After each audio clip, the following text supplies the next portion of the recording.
little nods. Like, it wasn't just Jodie. It was Jodie passing on the fork. Have my notes. Let's do this. Hi, dolls. Welcome back. And if you are new, hello, my name is Jessie. And today is going to be the day, finally, that I give my review for the live action Little Mermaid. I know, it's been a long time. I have been so unbelievably busy with Patreon exclusives and editing. The new season of Never Have I Ever dropped, so I marathon that and I marathon edits. But here I am. I'm going to be doing this now because I'm going away for the weekend, thankfully. And I need to just get this off my chest because, I have so much to say. I had an absolute blast. I was so thrilled after seeing this movie. I thought it was fantastic. I honestly, truly, from the depths of my heart, thought it was a fantastic movie. I'm a little disappointed in AMC because I had gone to see this with my partner Robbie and my brother Jay, and they usually do a pretty decent job at advertising the special things that they have, like the special popcorn buckets or the special drinks or whatever it is. So we're on our way there, and first of all, we were late. My brother told me we weren't going to be. I told him we were going to be. We were freaking late. And so because we were late, we kind of like rushed in and ran right into the theater. And we literally were walking in as the lights went off. So I didn't get to go to the concession stand. I did not see that they had an Ariel popcorn bucket that lit up. And I'm very disappointed because I totally would have gotten one, but they also didn't have any signs for that anywhere. I remember also going onto the AMC site and looking for show times and things like that. Nowhere did I see a lit up popcorn bucket. If you don't know what I'm talking about, I found a video here. This comes from a Deja Vu, and on TikTok. And I just love the caption. Me being super excited for the Little Mermaid light up popcorn bucket at my grown age. Girl, we're right there with you. I'm gonna mute it because of copyright issues. She plays the Little Mermaid song. But yeah, it looks so freaking awesome. I'm so upset. And it lights up. It looks so cool. It lights up. I wish that I knew that was a thing because I probably would have gotten one. No, I would have gotten one, but I didn't know. What I did see, however, is this. A poster.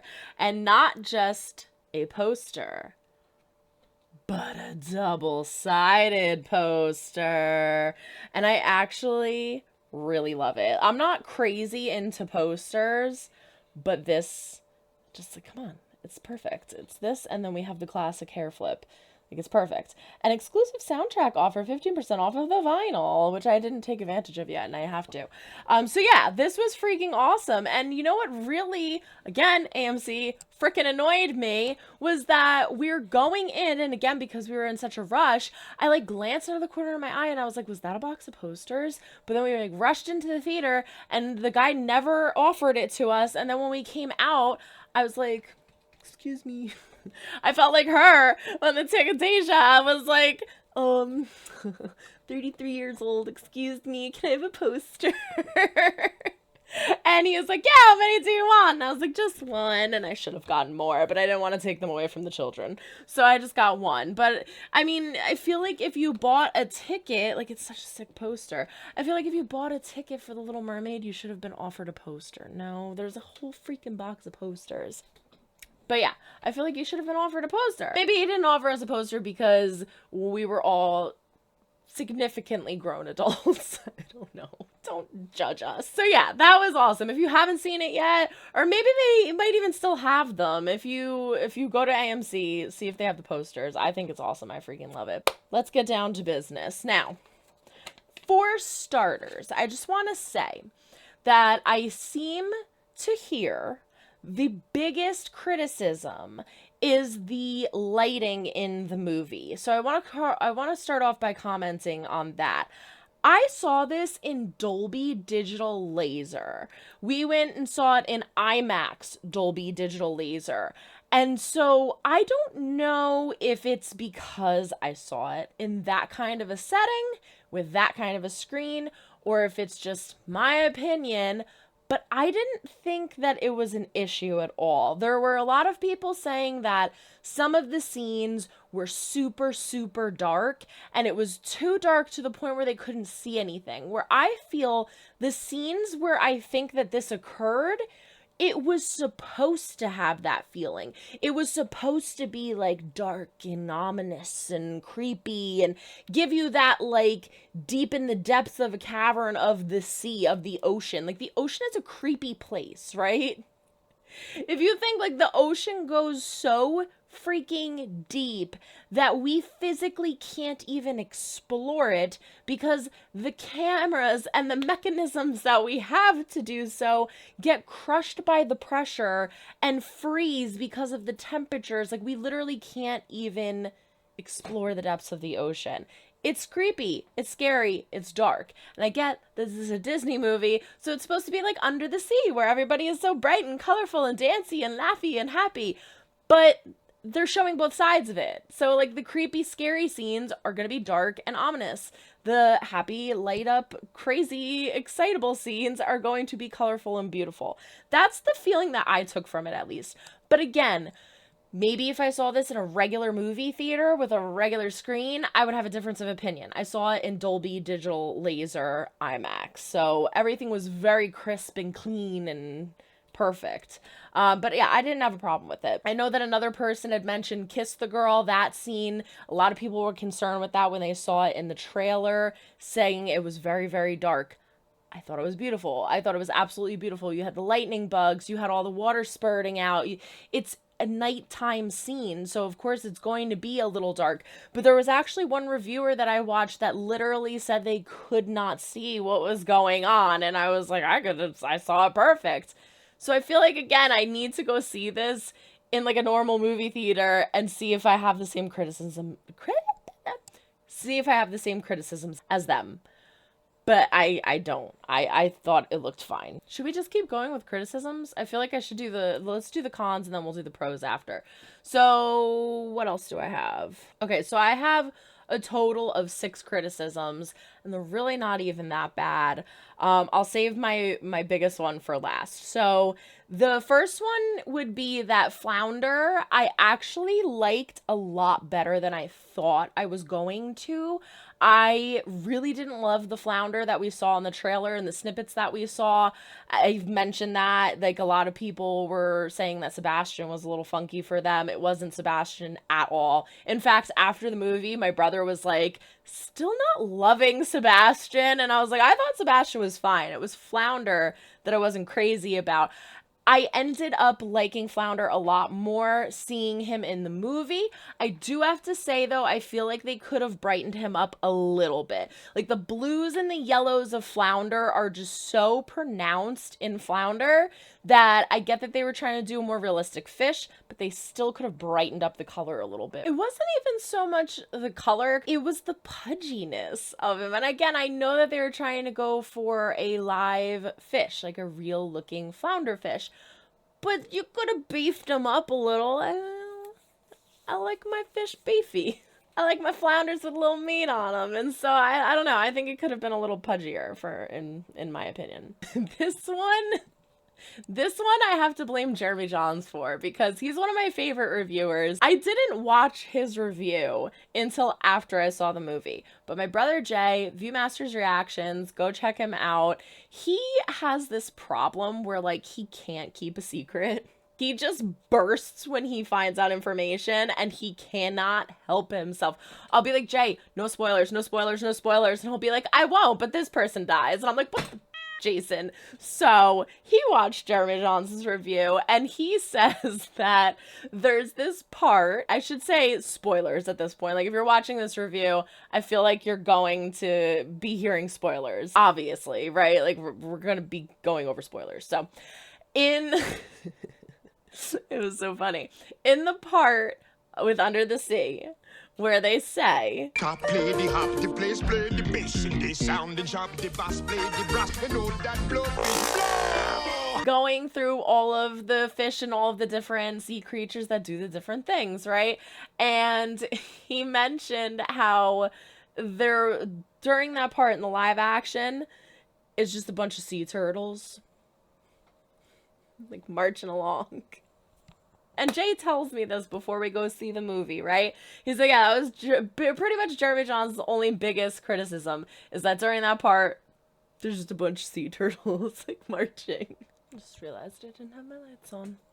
So now, honestly, okay, this is my problem. This is why I didn't want to watch the review. This is why I wanted Jay to shut his mouth. This is why I don't watch reviews prior to going into things because I don't want them to skew my opinion on it. I put this criticism in the middle. It's not really like a criticism. It's like a iffy half-see because I watched this scene and started absolutely hysterically laughing, and I just like looked at my brother. And we both just started laughing because now that he pointed it out, it's a little funny, right? It's a little weird. But I don't think it would have bothered me if I didn't hear that prior to going in. Like, I like sea turtles. They look cute marching. And I thought it was cute how they, like, bounced her up and down. But that's why I'm putting it in the middle. So it's not really a con. It's in the middle-ish. And I blame Jay and Jeremy Johns for that one. My next criticism has to do with the costume design of Ursula. Now, I loved Melissa McCarthy as Ursula. I absolutely loved the design of her tentacles. However, I felt, and now I'm curious to see if any of you agree with me, because I don't think I've heard this criticism from anybody yet, but I felt like it was very noticeable. I swear you could see where her feet were. And now maybe this is where Dolby Digital didn't work in favor of the movie. Maybe it was because it was so crisp and clean and clear that I felt like I could see like a little slight bump of where her feet would be. But I don't know. I felt like I could see them. I felt like I could see them. And I can't really find a good clip that showcases that. But I feel like I could kind of see it. And so it slightly annoyed me a little bit. But aside from that, the colors, her in general, the comedy that they mixed in, absolutely perfect. I lied. I don't have 6. 1, 2, 3, 4, 5. I have 5. Okay, so my second to last con is the rainbow.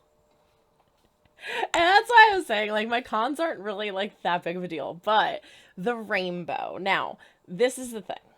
At the end of the animated version, we have King Triton make a beautiful rainbow, right? He makes this rainbow, and it's beautiful, and all the mermaids are in the ocean waving, bye, Ariel, bye, Prince Eric, and it's this beautiful moment, right? Now, excuse the bootlegginess of this video, but this is literally the only copy that I could find of this scene. I absolutely love the diversity of all the mermaids. Look at this. Mermaid here, mermaid there, mermaid here. Look at all these mermaids! It looks so amazing. But you know what we don't have? A mother trucking rainbow. Where is the freaking rainbow? I just feel like it would have been so much better to have had the rainbow. Like, Disney, you couldn't put a rainbow in the sky? I don't understand why they omitted the rainbow. We have this beautiful, amazing scene that would have been completely tied together in with the rainbow. Maybe they thought it would be too cheesy for King Triton to go like that and make the rainbow. I don't know why they would have thought that, but I feel like it also would have aesthetically looked beautiful, considering we have all of these gorgeous colors of the fins from the mermaids. And then we would have had the rainbow. But maybe it's just me. I don't know. I missed the rainbow. All right, now last but not least, last and least, this is my actual con of the movie. We had Flounder not being chubby enough. We had the dancing turtles. We have Ursula's feet. We have the rainbow. But my actual criticism, because all of those, to be completely honest with you, maybe it's just me who saw her feet. I don't know. Maybe I just thought I saw her feet. Flounder doesn't have to be a chubster. I don't care. It's fine. The turtles, I can let slide. I blame Jay and Jeremy Johns. The rainbow, I would have liked, but I still didn't. I was crying. Okay, I legitimately cried at the end of this because I thought the scene was so beautiful. It just would have been tied in better with a rainbow, in my opinion. Oh my heck. But my actual annoyance, and my only one of the movie, is the lack of the song The Daughters of Triton. We are the daughters of Triton, great father who loves us and named us. Now, I didn't care that they were named different things. I see a lot of people criticizing the fact that they didn't all have A names. Why didn't they all have A names? All of their names were different. They're supposed to be A this and A that and A this and A that, and it goes with Ariel. I don't care about that. I wanted the freaking song. Why didn't we get the song? Because we have in this movie, in the live adaptation, all of these beautiful, gorgeous, diverse daughters, right? We have daughters that we have not seen before in the animated version versus this one. Again, I apologize for the lack of video for this. I can't find any clip but this, but thank you to TikTok user and Shang18. We have all of these gorgeous women. Look how beautiful they are. Oh, it's so incredible. And we are introduced to them by them just like floating on in and sitting on a rock. That's literally all they do. Oh, and Disney Davy T Channel too. Thank you. But that's like literally all they do. They have King Triton come in, and then they have all the mermaid daughters like swim in, and then they each sit on their little pedestal, and they all just like look at each other and they're like smiling. And then Triton starts speaking, this daughter and that daughter, and where is Ariel? You didn't notice she was missing? You each have your own pedestal and you're all facing each other, and Ariel's is empty. Obviously Ariel isn't there. And so it was just kind of a boring scene for me. Like, I was like, oh my gosh, this is absolutely stunning. All these gorgeous, beautiful, different women coming together, and this is going to be so incredible to hear this song. And then there is the youngest in her musical debut. And then they all just sit down, and I was like, oh. But To sing a song, Sebastian wrote, her voice is like a bell. She's our sister, Ariel. you can't tell me that that wasn't a better opening.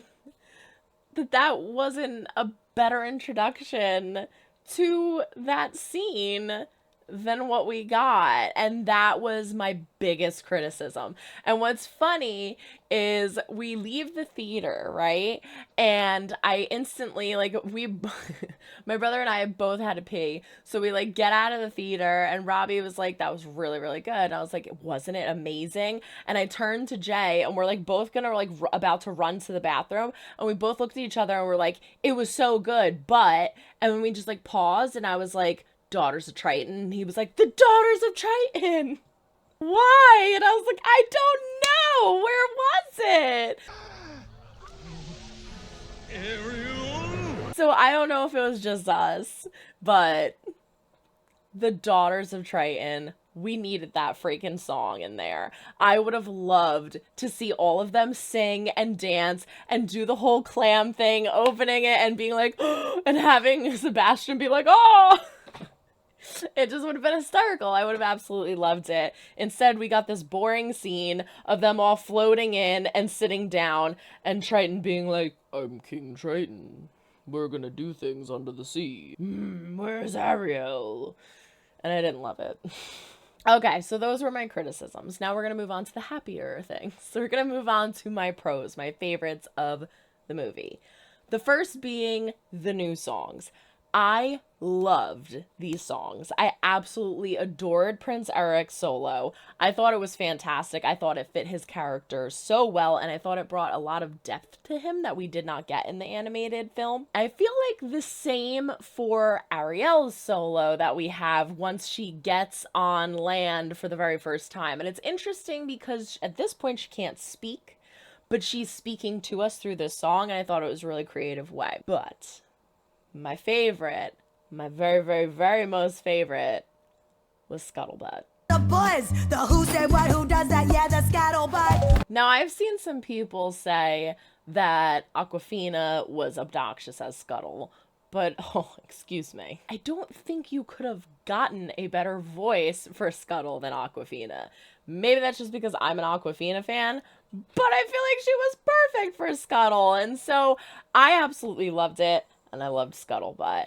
And I loved the fact that we got this whole entire song with her rapping in it, in addition to Sebastian helping her out. I just thought it was great. I thought it was fantastic. My next pro is Part of Your World. Now, I mentioned this in videos prior to this of reactions that I did for the different clips and such. The note that she hits and that she changes from the original.